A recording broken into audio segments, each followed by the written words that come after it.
রাস্তায় দাঁড়াও। কার ক্ষমতা যে তোমাকে লাঠি মেরে সরাতে পারে দেখালে বলি।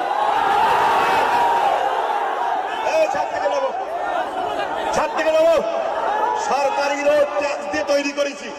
এই আমাদের ট্যাক্স দিয়ে আছে। কোন প্রশাসন লাঠি চার্জ করে থেকে নেবো?